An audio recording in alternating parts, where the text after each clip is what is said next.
Demikianlah sekarang tidak ada penghukuman bagi mereka yang ada di dalam Kristus Yesus. Roh yang memberi hidup telah memerdekakan kamu dalam Kristus dari hukum dosa dan hukum maut. Sebab apa yang tidak mungkin dilakukan hukum Taurat karena tak berdaya oleh daging, telah dilakukan oleh Allah dengan jalan mengutus anaknya sendiri dalam daging, yang serupa dengan daging yang dikuasai dosa karena dosa. Ia telah menjatuhkan hukuman atas dosa di dalam daging, supaya tuntutan hukum Taurat digenapi di dalam kita, yang tidak hidup menurut daging, tetapi menurut roh. Sebab mereka yang hidup menurut daging memikirkan hal-hal yang dari daging.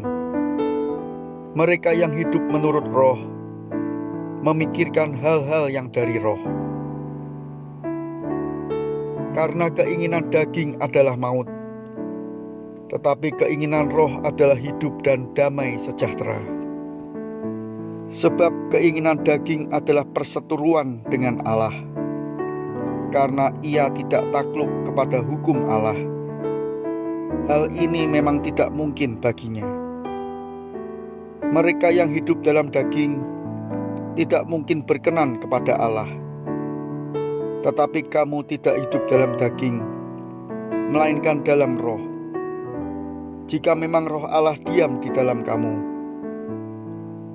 Tetapi jika orang tidak memiliki roh Kristus, ia bukan milik Kristus.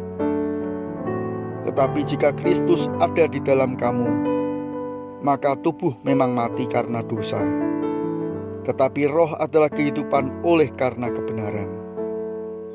Dan jika roh Dia yang telah membangkitkan Yesus dari antara orang mati diam di dalam kamu, maka Ia yang telah membangkitkan Kristus Yesus dari antara orang mati akan menghidupkan juga tubuhmu yang fana itu oleh rohnya yang diam di dalam kamu.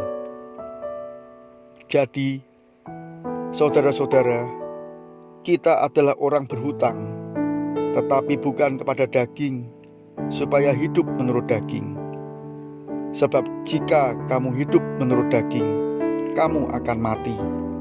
Tetapi jika roh kamu mematikan perbuatan-perbuatan tubuhmu, kamu akan hidup. Semua orang yang dipimpin roh Allah adalah anak Allah. Sebab kamu tidak menerima roh perbudakan yang membuat kamu menjadi takut lagi, tetapi kamu telah menerima roh yang menjadikan kamu anak Allah. Oleh roh itu kita berseru, ya Aba, ya Bapa. Amin, amin, amin.